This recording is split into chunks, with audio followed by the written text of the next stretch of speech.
दिमाग चल रहा है ना, वहां में प्रिंसिपल रह कर आ चुका। मैंने क्या कर रखा है वो तो मुझे ही पता है ना। ये तो मछली पकड़ते रह जाएंगे, और मोमिन मलिक जो है नैया पार लेके साफ जाएगा। इनको तो पता भी नहीं कि हमने क्या किया और हम किस मोड से ये काम किया और कैसे कर रहे हैं। इनका तो दिमाग भी नहीं पहुंच पाएगा वहां तक। ये तो समझेंगे कुछ और, हो रहा कुछ और, हो जाएगा कुछ और। चिंता ना करो आप, सारे काम होंगे। कच्ची गोलियां नहीं खेल रखी हमने, क्योंकि इसको सलाह देने वाले लोग चाहते हैं ये फंसे और ये जेलों में ही रहे, ये जाए ना, इसलिए उसको उल्टा सजा दे, उल्टा उसको सलाह देते हैं। वो वैसे ही कर लेती है, वो उल्टा फंस जाती है। बच्चों के मुतालिक जो आपने कहा था कि बात करवाएं आप, ठीक है, और उसको भी मेरे ख्याल से 7 से 8 माह गुजर गए हैं।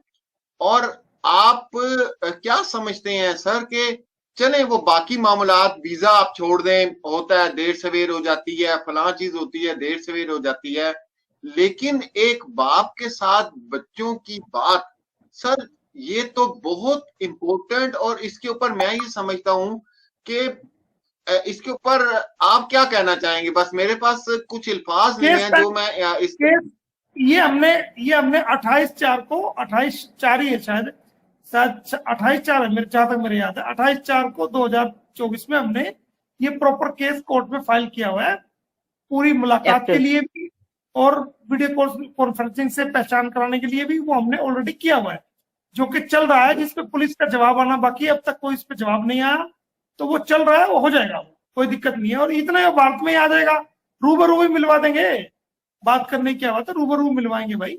अब मेरे को आप ये बात बताओ, तलाक तो हुई नहीं उसकी गुलाम हैदर से, चाहे वो सर्टिफिकेट ले आए, चाहे वो 20 बार शादी कर ले, 50 बार शादी कर ले, फेरे 100 बार कर ले, जब किसी आदमी से तलाक ही नहीं हुआ, जिसके बंधन में वो है, जिसके वो 4-4 बच्चे पैदा करके आई है, जिसके साथ धोखा दे के आई है, जिसके साथ घर बेच के आई है, जिसको पूरी दुनिया में उसने जलील कर दिया, बदनाम कर दिया, धोखा दे करके, झूठ बोल के, फरेब करके वो जो आई है, जब उससे तलाक ही नहीं हुआ, पहली बात तो तलाक प्रूव करेगी, तलाक प्रूव करके दिखा, किसके सामने तलाक दिया, कहां दिया।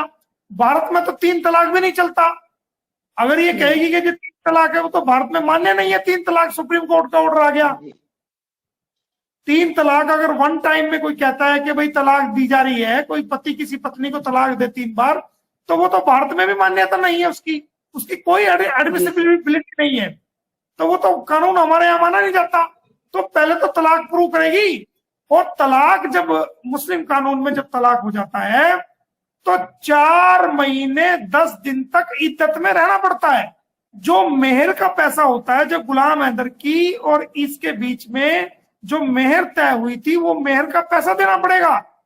जो इद्दत का, जो 4 महीने 10 दिन तलाक होने के बाद उसको इद्दत पीरियड गुजारना पड़ेगा, तो वो इद्दत पीरियड का भी पैसा देना पड़ेगा, वो पति पे फर्ज होता है। तो तुमने तलाक कब हुई, तुम्हारी इद्दत कब हुई, तुमने इद्दत कहां की, किसने तुम्हारी इद्दत करवाई, इद्दत का सर्टिफिकेट कहां है, बताओ किसके सामने हुई तुम्हारी इद्दत। तो जब तक इद्दत नहीं होती और जो मेहर का पैसा नहीं दिया जाता, तो तलाक तो वैसे भी नहीं होती। तो पहले तो तलाक, बात सवाल ये नहीं है कि शादी किससे करी, किससे नहीं करी। जब तक मेरे सामने कोई मेडिकल रिपोर्ट नहीं आ जाती कि भाई वो वेदर शी इज प्रेग्नेंट और नॉट, ये हमारा कोई इस बात में हमारा विषय है ही नहीं। हमारा तो चाहे वो प्रेग्नेंट हो जाए या ना हो, वो हमारा कोई सवाल जवाब है नहीं जी। तो प्रेग्नेंट हो, बीमार हो, ठीक हो ना हो, वो हमारी कोई लड़ाई नहीं है। हमारी लड़ाई तो ये है जी, अगर कि उसको जेल करवाना, चाहे वो जेल में बच्चा पैदा करे चाहे बाहर करे, वो हमें उससे कुछ लेना देना नहीं।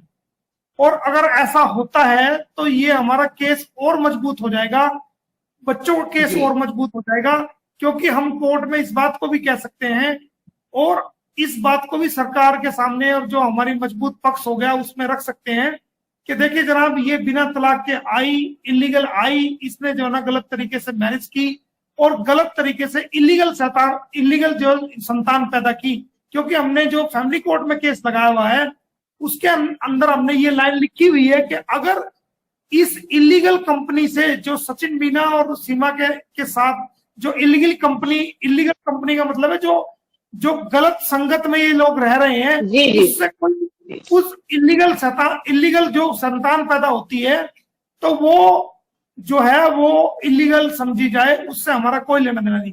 तो जो संतान पैदा होगी वो इलीगल ही पैदा होगी, उससे कुछ भी फर्क नहीं पड़ेगा, बल्कि ये बच्चे गुलाम हैदर को मिलने में और आसानी हो जाएगी कि अब तुम इलीगल कस्टडी से इलीगल तुम औलाद पैदा कर रहे हो, जो बायोलॉजिकल फादर है वो उसकी औलाद है वो उनको दिया जाए।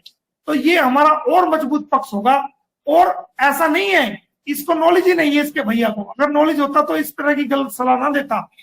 अगर ये औलाद, इससे 4 बच्चों का जीवन पहले ही तलवार लटकी हुई थी, उनका जीवन अंधकार में किया हुआ है इन्होंने, जो 5वें बच्चे का जीवन तो इन 4 बच्चों से भी ज्यादा नरक बनने वाला है, क्योंकि ये जेल जाएगी। अगर वो जेल के अंदर पैदा होगा तो बड़ा हो गया वो अपराधी बनेगा, अगर जो जेल में पैदा हुआ तो। और अगर ये जेल की सजा भुगतने के बाद ये डिपोर्ट होगी तो वो बच्चा जो है ना, फिर वो क्या करेगा, वो बच्चा उससे अलग होगा तो उसको डिपोर्ट होना पड़ेगा।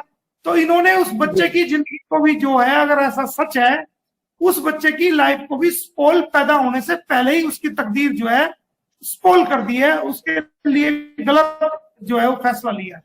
इसको अगर करना था तो पहले गुलाम हैदर से तलाक लेना था, उसके बच्चे देने थे, पैचअप करना था, उसके बाद कानूनी रूप से इसको शादी करनी थी, सरकार से परमिशन लेनी थी, और हम भी उसमें नो ऑब्जेक्शन कर देते, सारे केस वापस ले लेते, फिर इसको औलाद पैदा करनी थी, फिर इसके लिए दिक्कत नहीं थी। लेकिन ऐसा करके इसने अपने लिए बहुत बड़ी मुसीबत कर पाल ली है। जैसा लोग इसको मिसगाइड कर रहे हैं, ये मानती जा रही है, और ये उल्टा उतना फंसती जा रही है।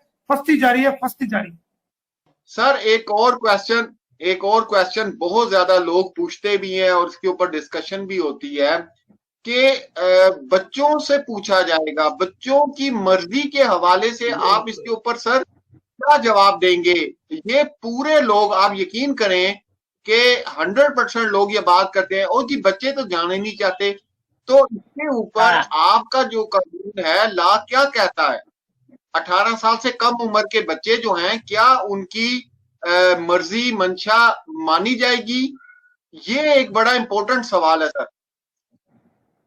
जहां उनका दिमाग, जिस बच्चों को तो पट्टी पढ़ा चुका है, वो बढ़िया तरह ट्रेंड कर चुका है बच्चों को, और बच्चों को क्या क्या के ट्रेंड किया है कि बेटा अगर तुम ऐसा नहीं बोलोगे तो तुम्हारी माँ को ये हो जाएगा, वो हो जाएगा, तुम वहां जाओगे, तुम्हें पाकिस्तान में जाओगे तो तुम्हें मार दिया जाएगा, काट दिया जाएगा, तुम्हारी माँ को मार दिया जाएगा, तुम नहीं बचोगे।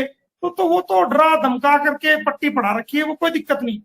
ये तो हमें भी बोल रहा था आप अब से 4 महीने पहले, सरिता याद है क्या बोल रहा था कि ये टेररिज्म साइबर टेररिज्म कर रहे हैं, इनको फांसी कराएंगे, ये कराएंगे। अरे गुलाम तो पाकिस्तान में, मोमिन मलिक तो भारत में बैठा हुआ है, पता तूने कौन सी फांसी लगवाई? मोमिन सर को तो ये बोल रहे थे जब आप वहां गए कि भाई ये तो पैसे के बैग भरने के लिए गए हुए हैं नेपाल। हम लोगों को बोला जा रहा था कि इन लोगों को फंडिंग दी जा रही है सोशल मीडिया के थ्रू, तो ये तो हमारे भी बैंक अकाउंट चेक करवा रहे थे, क्यों नहीं करवाए अब तक? सर अभी यहाँ भी घूम रहे हैं, कौन सी जगह भी मेरे को ध्यान नहीं है, वहां से इनके जो है बच्चों के भी और इसके भी जो धर्म परिवर्तन के सर्टिफिकेट है वो लेने के लिए वो दूसरी जगह गए हुए हैं। अब आप ये बताइए कि जिसने धर्म परिवर्तन का सर्टिफिकेट दे गया वो देखना, उसकी भी आफत गले में गल जाएगी। सर मैं तो कह रही हूँ पहले वही जिसने पहला वाला सर्टिफिकेट ले रखा है। धर्म परिवर्तन का और पोस्को का मुकदमा जो है वो सेशन कोर्ट फरीदाबाद में चला हुआ है, 4-5 अन्य लोगों के नाम है। जो सर्टिफिकेट देगा उसको भी उसमें उसका नाम जरूर आएगा, उसमें दे के दिखाएगा सर्टिफिकेट। सर एक ने दे रखा है, पंडित ने। कोई भी मैरिज रजिस्ट्रार, कोई तहसीलदार, कोई एसडीएम, कोई डीएम, कोई आईएएस, कोई आईपीएस, या कोई तहसीलदार, कानगो या कमेटी, कोई भी शादी का सर्टिफिकेट जो सीमा हैदर का जिसने भी दिया वो देखना, जी। उसकी नौकरी खा जाऊंगा और वो जेल जाएगा। 420 का मुकदमा, 420, 467, 468, 471 आईपीसी का मुकदमा दर्ज कराऊंगा उसके खिलाफ। वो बचेगा नहीं, ना वो उसकी नौकरी बचेगी, ना वो जेल जाने से बचेगा। कोई दे ही नहीं सकता, ये मैं लिख के दे सकता हूं आपको। मरना कोई है, क्योंकि अभी चार्जशीट नहीं आई।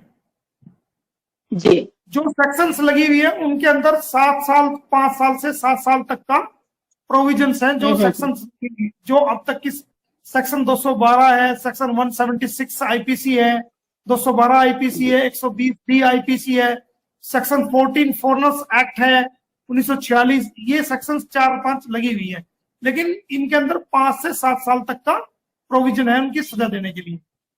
और पहले चार्जशीट के आने के बाद ट्रायल पूरा हो जाए तो 5 से 7 साल तक का इनका प्रोविजन है। जो सीमा हैदर पे हमने दूसरे मामले डाले हुए हैं उसके अंदर 10 साल तक का प्रोविजन है। जो पोस्को का डाला हुआ है उसके अंदर भी 10 साल तक का कैद है, जो हमने केस डाल रखे हैं। तो इनको तो हमने सही तरीके से इनके 10-10 साल तक के केस पे ये फंसे हुए हैं। जो धर्म परिवर्तन करवाया इन्होंने, बच्चों के साथ गलत किया है, तो ये कम से कम उस केस में भी 10 साल के लिए जाएंगे, और 7 साल, 5 से 7 साल इस जो एफआईआर हो चुकी है उसमें जाएंगे।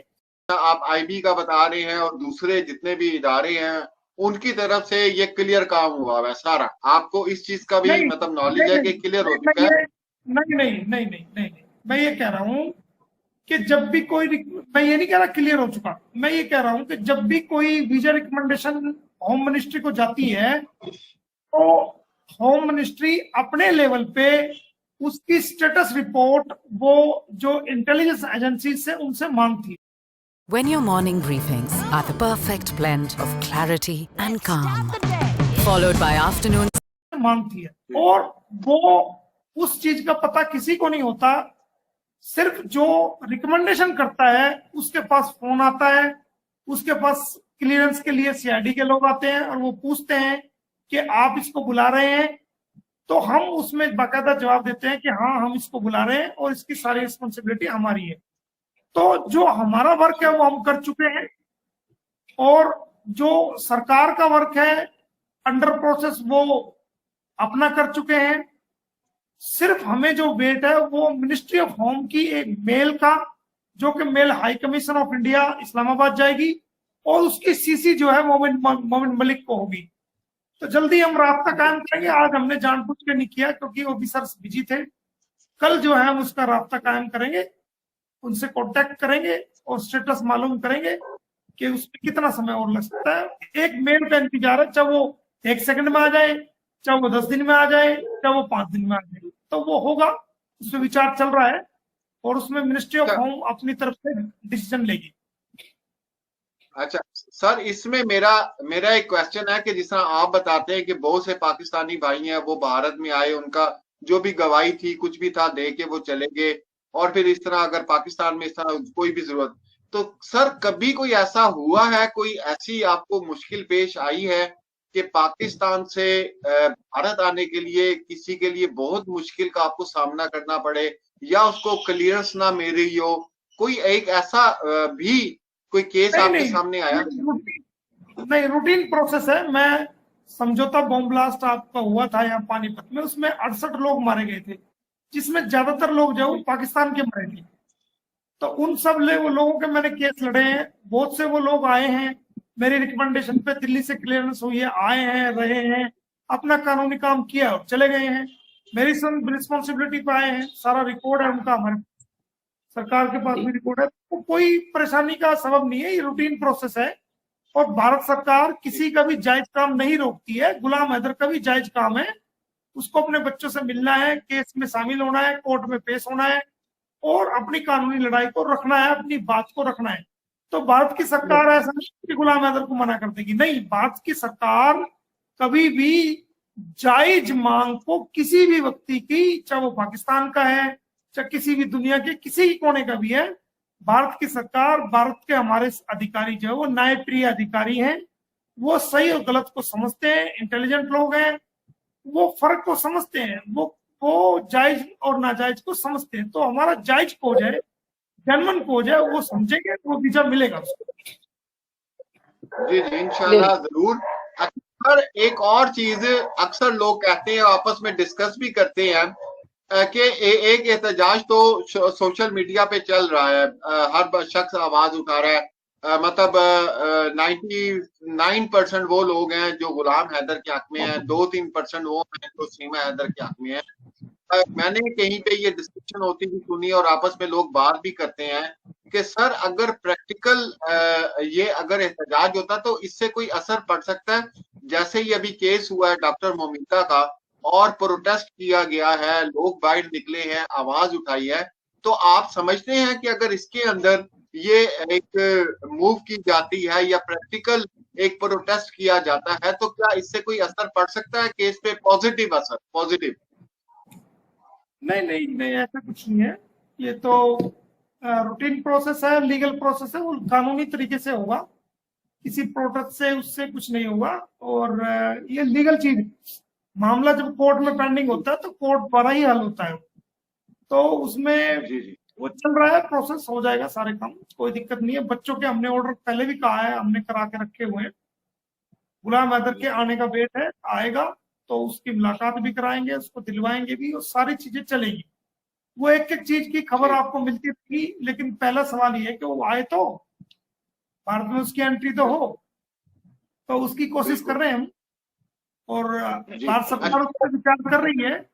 भारत सरकार को सीमा का भी पता है, उसके सपोर्टरों का भी पता है, कितने पानी में कितनी इनकी वैल्यू है भारत में उसका भी पता है, हमारी कितनी वैल्यू है हमारा भी पता है, कितना जेन्युइन कोच है वो भी जानते हैं। तो ये चीजें हैं, तो वो चलती रहेंगी। सर कुछ लोगों का मानना है कि इसमें पॉलिटिकल जो लोग हैं, बड़े बड़े लोगों का हाथ है। तो मैं तो समझा समझा के थक गई हूँ, लेकिन एक बार थोड़ा सा अगर क्लियर में आई है तो योगी जी का हाथ है इसमें। और मैंने अभी भी थोड़ी देर पहले एक किसी लाइव में सुना है, इसलिए मैं ये क्वेश्चन पूछ रही हूँ। देखिए ऐसा है, हमारी जो सरकारें हैं, जो हमारी भारत की सरकार है या हमारी स्टेट की जो सरकारें हैं, वहां पर कोई भी अगर मसला होता है, कोई भी मामला होता है जो सब जुडिस होता है, जब मामला कोर्ट में पेंडिंग होता है, तो जो माननीय अदालत का फैसला आता है वो सरकारें मानती है, उसको उस पर काम करती हैं, क्योंकि जुडिशरी सुप्रीम है और जो एडमिनिस्ट्रेशन है वो अलग चीज है। कार्यपालिका और न्यायपालिका में बहुत डिफरेंस है। कार्यपालिका कभी भी न्यायपालिका में, जुडिशरी में इंटरफेयर नहीं करती है, और इसी प्रकार जुडिशरी जो है वो कार्यपालिका में इंटरफेयर नहीं करता है। इनकी जुडिक्शन, इनके क्षेत्राधिकार अलग अलग हैं, एक दूसरे में ये कभी इंटरफेयर नहीं करती। तो जो कोर्ट का फैसला आएगा सरकार को मानना पड़ेगा। रही पॉलिटिशियन की बात, तो देखो जो हाईलाइट मुद्दे होते हैं उनमें कहीं ना कहीं किसी ना किसी रूप में कुछ लोग ऐसे जुड़े होते हैं जो उनके, अब जैसे उसका भैया है वो कहीं कहीं जाता है, किसी राजनीति के पास चला, वहां चला गया, वहां चला गया, जाता रहा, उससे हमें कुछ फर्क पड़ने वाला नहीं। हमारे भी बतेरे दोस्त जो है वो एमएलए भी हैं, मेंबर ऑफ पार्लियामेंट भी है, केंद्रीय मंत्री भी हैं, लेकिन मोमिन मलिक कभी भी उनकी पावर का गलत इस्तेमाल नहीं करता। मोमिन मलिक अपने कानूनी दिमाग से कानून के मुताबिक, कोर्ट के मुताबिक कार्य करता है, बल्कि अपने जो सर्कल के लोग हैं उनकी कलम का कभी भी गलत मिसयूज नहीं करता, ना किया है ना कभी करेंगे। सर पिछले दिनों एक बांग्लादेश की लड़की को अरेस्ट किया गया और 24 आवर्स में उसकी चार्जशीट भी आई, उसको अरेस्ट भी किया गया, इवन के जहां वो रह रही थी उन लोगों को भी अरेस्ट किया गया, और 48 आवर्स में बांग्लादेश में पता करवाया गया ये औरत कौन है जिसने जाली पासपोर्ट भी बनाया हुआ है, आधार कार्ड भी, और सारी चीजें बनाई हुई हैं। तो सर 48 आवर्स में इतना तेजी से काम हुआ है उस औरत के ऊपर। हमारा सिर्फ छोटा सा क्वेश्चन, ये आखिरी क्वेश्चन है कि सर एज अ लॉयर आप क्या समझते हैं कि सीमा हैदर और ये जो केस जिसपे इतनी जल्दी काम हुआ और सीमा हैदर में इतना डिले क्यों हुआ? बस ये आखिरी क्वेश्चन है सर, आप क्या समझते हैं? इसीलिए तो केस ट्रांसफर करा रहा हूं मैं, एक लाइन में जवाब दे दिया आपको। सर मैं समझ गई। केस ट्रांसफर जो है, केस ट्रांसफर की जो डिस्कशन हुई वो जी। एक लाइन में जवाब दे दिया। वो इसीलिए हुई क्योंकि वो जो आप जिस केस की आप बात कर रहे हो वो पुलिस कहीं और की पुलिस थी, वो यहाँ की पुलिस नहीं थी। बिल्कुल तो बिल्कुल। मैं जो केस ट्रांसफर करा रहा हूँ वो उसकी वजह यही है कि सही से काम नहीं हो रहा और उस पर बिल्कुल। वेट हमने काफी कर लिया, चलान नहीं आ रहा है। तो अब हमें चाहिए कि हम उस स्थान को छोड़ दें जहां कोई काम ना हो रहा हो। जब कोई आदमी कहीं कामयाब नहीं होता तो बुजुर्ग कहते हैं कि उस स्थान को छोड़ के दूसरी जगह चला जाना चाहिए, हिजरत जी करनी चाहिए। हिजरत में बड़ी बरकतें वो होती है। ऐसा क्या कारण है कि आप सीमा हैदर को लेकर के मौन बैठे हुए हैं?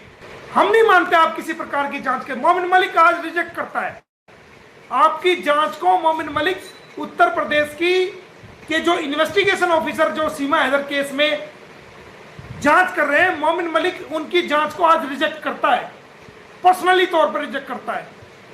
क्यों इसकी जांच में डिले हो रही है? क्यों चार्जशीट इसकी पेश नहीं की जा रही है? क्या कारण है? हम जाएंगे जल्दी हाई कोर्ट और मैं अपने देश की सरकार से पुनः रिक्वेस्ट करना चाहूंगा कि मेरे देश की सरकार अब भी संभल जाए, अभी भी वक्त है। ये सीमा हैदर भारत की आंतरिक सुरक्षा के लिए बहुत बड़ा खतरा है। सीमा हैदर भारत की आंतरिक सुरक्षा के लिए बहुत बड़ा खतरा है। सीमा हैदर कभी भी भारत की नहीं हो सकती। सीमा हैदर कभी भी भारत के प्रति वफादार नहीं हो सकती जब ये अपने देश की नहीं हुई, अपने पति की नहीं हुई जिसके 4-4 बच्चे पैदा किए, अपनी बहन को सरेआम ना को इनकार कर दिया इससे पहचानने से, जो इसके बच्चों की लैटरिन धोती थी, इसके बच्चों के पेशाब साफ करती थी, इसके बच्चों को नहलाती थी, कपड़े पहनाती थी, तैयार करके स्कूल भेजती थी। जब ये 10 दिन नेपाल में अय्याशी करने आई हुई थी सचिन के साथ, तो 10 झूठ बोल के मैं जा रही हूं, उस वक्त ये बच्चों को अपनी बहन के पास छोड़ के आई थी। उस वक्त उन चारों बच्चों को 10 के 10 दिन, जितने दिन भी यहाँ रही, उन बच्चों को इसकी बहन ने संभाला। उनको टाइम पे खाना दिया, टाइम पे तैयार किया, टाइम पे उनको स्कूल में भेजा, टाइम पे जो उन्होंने मांगा उसको दिया और कोई कमी उन बच्चों को नहीं आने दी। उस बहन को कहती है कि मेरी बहन नहीं, उस बहन को कहती है, उसको मानने और पहचानने से इनकार करती है। जिस कोख से उसने जन्म लिया, जिस कोख से इसने जन्म लिया, एक कोख की औलाद को, एक कोख की भाई बहन को पहचानने से इनकार करती है मीडिया के सामने, और पीछे से उससे बात करती है, कहती है कि मैं मुसलमान की मुसलमान हूं, कहती है मेरे बच्चे भी मुसलमान हैं, मैं तो यहाँ नाटक कर रही हूं, मैं तो हिंदुस्तानियों का पागल बना रही हूं, मैं तो भारत देश की एजेंसीज का पागल बना रही हूं, और मैं तो आना चाहती हूं, मैं तो बच्चों को लेके आऊंगी, मैं तो यहाँ फंसी हुई हूं। पीछे से ऐसी बात करती है। मेरे पर रिकॉर्डिंग है, इसकी बहन की सारी रिकॉर्डिंग है, सब उसने मुझे भेज दी है। तो मूर्ख बनाने के लिए भारत की जनता ही मिली थी इसको, मूर्ख बनाने के लिए भारत की सरकार ही मिली थी इसको। और हम देखो कैसी बेवकूफी में गिरफ्तार है। इसकी सब चीजों का पता है कि धोखा कर रही है, सब चीजों का पता है कि देश को धोखा दे रही है, सरकार को धोखा दे रही है, उसके बावजूद हम मौन बैठे हैं। क्यों भाई, क्या कारण है ऐसा? ये जितने मर्जी कानून का वायलेशन कर दे, जिसके प्रति बेइज्जती के शब्द यूज कर दे और खुलेआम कह दे कि उत्तर प्रदेश की सरकार में मैं शरण में आई हूं, भारत सरकार की शरण में आई हूं। मैं नहीं समझता कि भारत सरकार की कोई शरण होगी इसको, मैं नहीं समझता कि उत्तर प्रदेश सरकार की कोई शरण होगी। तो जब उत्तर प्रदेश सरकार की शरण नहीं है, जब भारत सरकार की शरण नहीं है, तो ये क्यों बोल रही है? क्यों आपने आज तक अपने अधिकारियों को बोल करके इसको नहीं कहा, इसको डांट नहीं लगवाई, इसके खिलाफ कानूनी कार्रवाई नहीं की कि तू किस आधार पर कह रही है कि उत्तर प्रदेश सरकार तेरे साथ है? किस आधार पर कह रही है कि तू भारत सरकार तेरे साथ है? तू भारत सरकार को क्यों बदनाम करने पे तुली हुई है? तू उत्तर प्रदेश सरकार को क्यों बदनाम करने पे तुली हुई है? तो इससे सवाल क्यों नहीं पूछा जा रहा है? क्यों हमारे अधिकारी इस बात को लेकर के चिंतित नहीं है? क्यों हमारे भारत की सरकार इस बात को लेकर चिंतित नहीं है कि भारत सरकार को एक पाकिस्तान की आई हुई इलीगल घुसपैठी भारत सरकार को बदनाम कर रही है, उत्तर प्रदेश सरकार को बदनाम कर रही है? सरकार हमारी, वोट हमने दिया, नरेंद्र मोदी जी हमारे नेता, योगी जी हमारे नेता, अमित शाह जी हमारे नेता, हमारे प्रिय नेता अमित शाह जी, प्रिय नेता मोदी जी, प्रिय नेता योगी जी। तो फिर क्यों वोट हमने दिया, पार्टी के लिए काम हम करते हैं, लोगों से वोट हम मांगते हैं, इसका तो वोट भी नहीं है ना सपोर्ट था इसका, तो फिर ये कौन है? और ऊपर से हमारी मेहनत जो हमने की सरकार के लिए, घर घर जाके वोट मांगी, वोट दिलाई, जिता के भेजा अपनी लोकसभा से। खट्टर साहब को हमने जिता के भेजा यहां से करनाल लोकसभा सीट से, और आज वो सेंटर में कैबिनेट मिनिस्टर है भारत सरकार में मोदी जी के अंडर। तो ये कौन है? एक गली मोहल्ले की टपोरी औरत जिसने कानून नाम की चीज को कभी समझा नहीं, कानून को तोड़ते हुए पाकिस्तान के कानून को तोड़ा, दुबई के कानून को तोड़ा, नेपाल के कानून को तोड़ा और भारत के कानून को तोड़ा, और अब भी तोड़ रही है। और आप हाथ पे हाथ रखे हुए इसको देख रहे हैं। क्यों? ये मामला अगर हरियाणा में दर्ज हुआ होता 2 महीने के अंदर चालान कोर्ट में चला जाता, और अब तक ट्रायल चल के इसको सजा भी हो जाती। लेकिन 1 साल से ऊपर हो गया, कोई चालान पेश नहीं किया जा रहा, कोई इसको पूछने वाला नहीं है, घर से निकल के जब मर्जी चल देती है।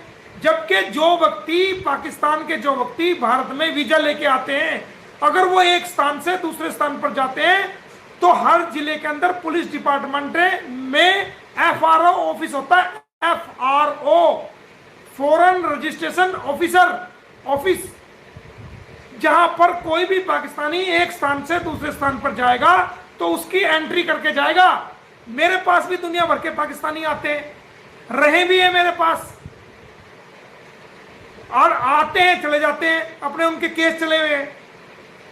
तो वो जहां से जहां तक जाते हैं तो मैं खुद जाकर के उनकी एंट्री करवाता था।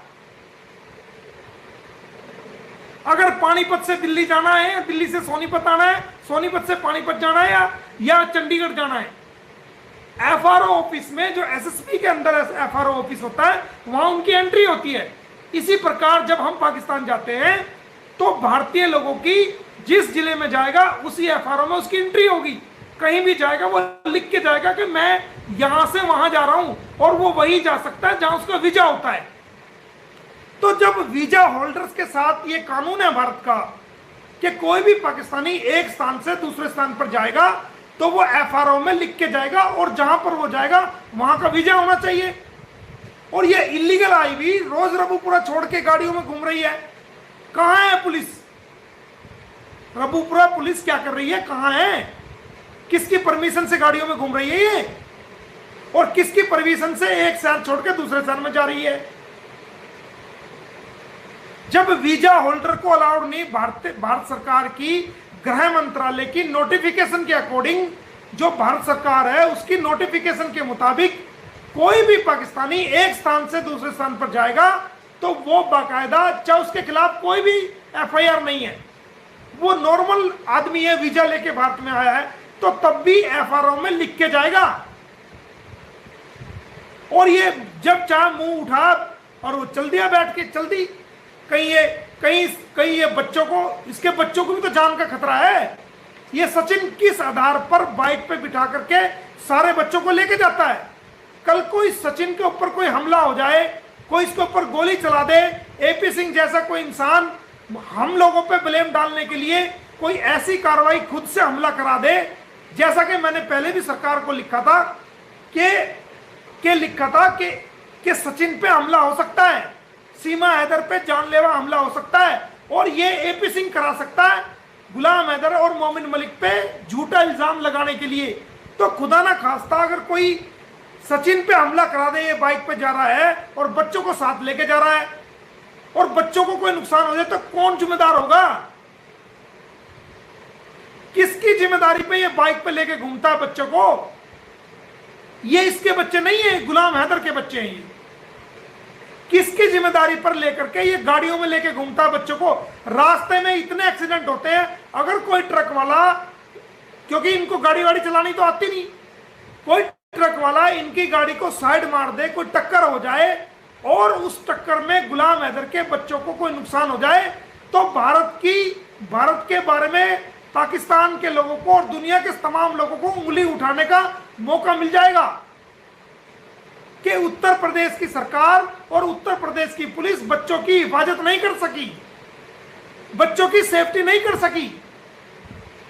तो कहां है रबूपुरा की पुलिस? क्यों नहीं सोचती? इस एंगल से वो क्यों नहीं सोचती?